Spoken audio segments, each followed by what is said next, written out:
अटूट विश्वास, $1 लाख का चेक, पार्ट 1।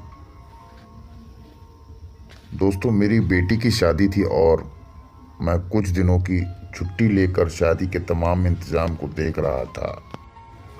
उस दिन सफ़र से लौटकर मैं घर आया तो पत्नी ने आकर एक लिफाफा मुझे पकड़ा दिया।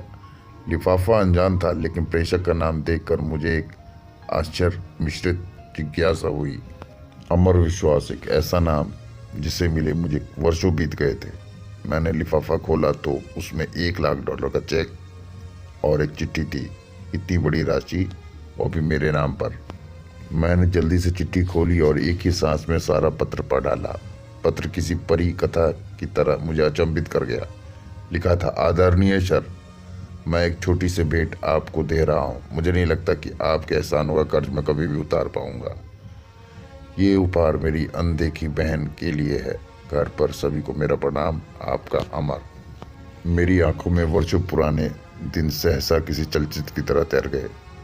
एक दिन मैं चंडीगढ़ में टहलते हुए किताब की दुकान पर अपनी मनपसंद किताबें और पत्रिकाएं उलट पलट कर रहा था कि मेरी नज़र बाहर पुस्तक के एक छोटे से ढेर के पास खड़े एक युवक पे पड़ी।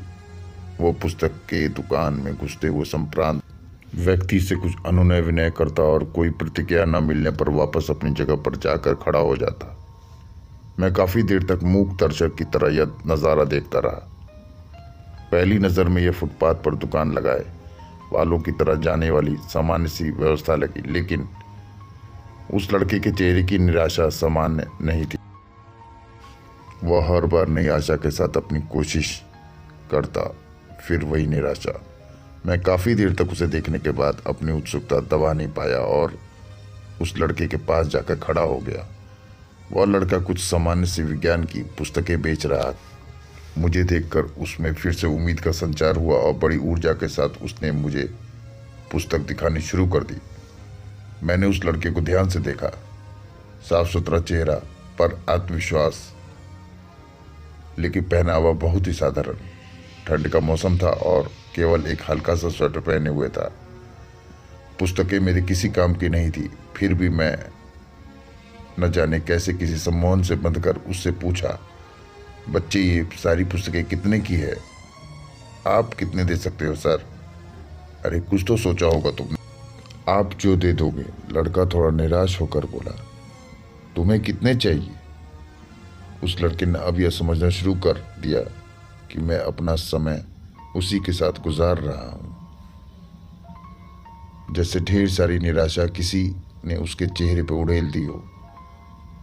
मुझे अब अपने कहे पर पछतावा हुआ। मैंने अपना एक हाथ उसके कंधे पर रखा और उससे सांत्वना भरे शब्दों में फिर पूछा, देखो बेटे, मुझे तुम पुस्तक बेचने वाले तो नहीं लगते। क्या बात है, साफ साफ बताओ कि क्या ज़रूरत है? वह लड़का तब जैसे फूट पड़ा। शायद काफ़ी समय निराशा का उतार चढ़ाव अब उसके बर्दाश्त के बाहर था। सर, मैं 10+2 कर चुका हूँ। मेरे पिताजी एक छोटे से रेस्तरां में काम करते हैं। मेरा मेडिकल में चयन हो चुका है। अब उसमें प्रवेश के लिए मुझे पैसे की ज़रूरत है। कुछ तो मेरे पिताजी देने को तैयार हैं, कुछ का इंतजाम वो अभी नहीं कर सकते हैं। लड़के ने एक ही सांस में बड़ी अच्छी अंग्रेजी में कहा, तुम्हारा नाम क्या है?